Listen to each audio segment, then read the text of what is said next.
Hello and welcome to another one of our videos where we're going to be discussing why we love cable machines, why we would regard them as the best piece of equipment to get if you're going to do something in your own home or even at the gym for that matter. Alright, let's get into it. So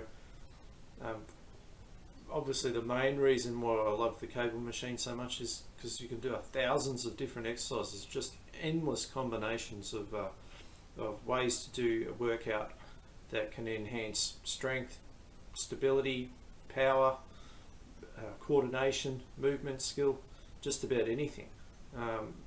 Even fitness, you can. Some of the workouts will definitely get the heart rate going. All right, whereas say a treadmill or a spin bike in your home, there's only one thing you can do with it. Well, treadmill you can do two. You can walk and you can run. So you can do only two things. Bike, you can just ride on it. It doesn't matter how you ride, it's still riding. All right, so basically you're going to adapt to that one thing very, very quickly. Now, the cost of a treadmill is roughly about the same cost as a cable machine. Probably going to take up about the same amount of space in your home. The massive advantage of this is for the same cost I could do 1,000 more things that'll give me a bigger bang for my buck than something that I could just do outside for free.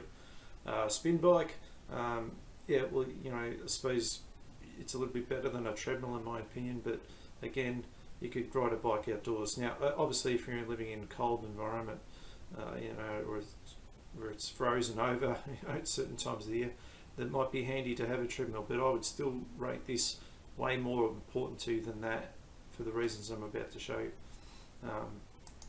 Okay, so firstly, these are great for beginners, the cable machines. So basically beginners that feel safer, there's nothing you can drop on their head or crush their toes, like dumbbells and barbells. By the way, dumbbells and barbells are great pieces of equipment as well. Just this, I would find this is ranked above that for the several reasons that we're going to show you here, and this is one of them. So for beginners, we find this is easy to use with them.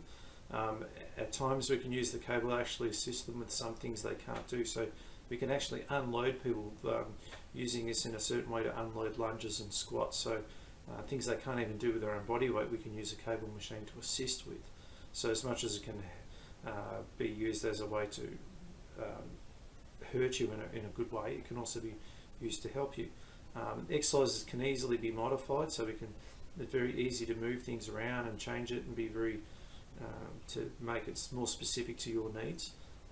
And in the beginning, it very much requires good coordination and lots of stability, and it's always important to have that in mind prior to getting strength, because I see so many people move to machines.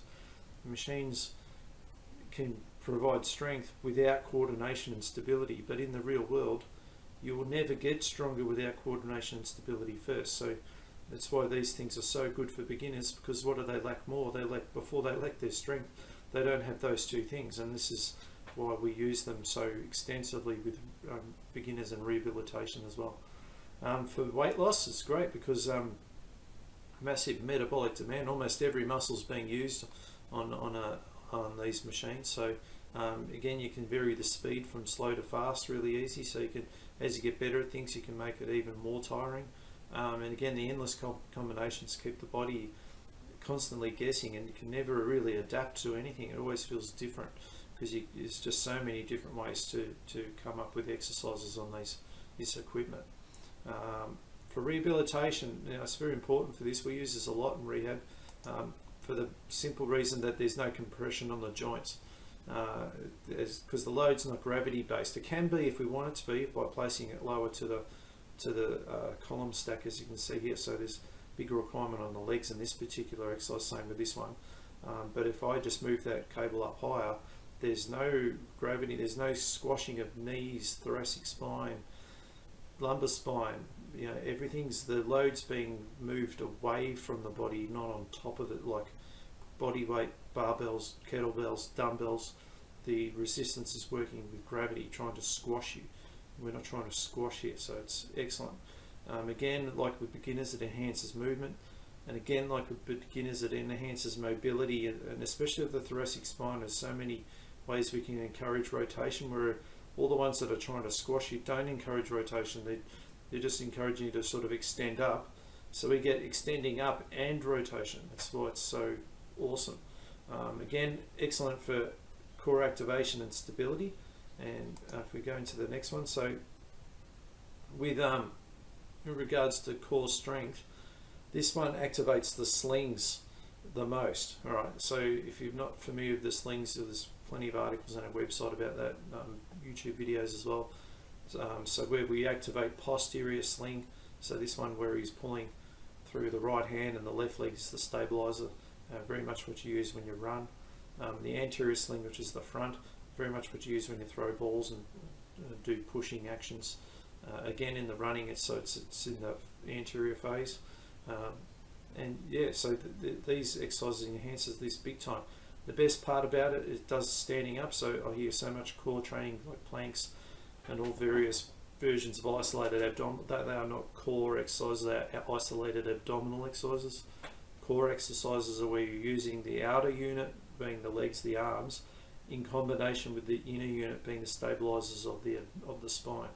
All right, so when you're using the two of them all in a combined movement, usually in a split stance, which is where it uses the slings, and opposite sides of the body. All right, that's a core exercise. A plank is an isolated abdominal exercise, so big difference. Huge requirements of stability. So again, if you can't stabilize, you can't move. Again, so no stability needed for a plank. It's it's just a stiffness exercise. That's all that is. These require a lot of rotational forces. All right, so again, these are what we see mimicked in a lot of sports: tennis, golf, hockey, baseball. These exercises are going to enhance that, like deadlifts, squats, lunges. Great exercises, don't enhance rotation at all. They can build the base to provide it on, but it won't enhance that movement skill. Again, like with the other ones, it's easy to alter angles and change direction of resistance, so we can move this up higher to horizontal. We can do almost any different angle and constantly changing it, so he never really gets used to it, where dumbbells and barbells are just going down. They're always wanting to just go down. That's how they work. For more ideas, go to our website. You'll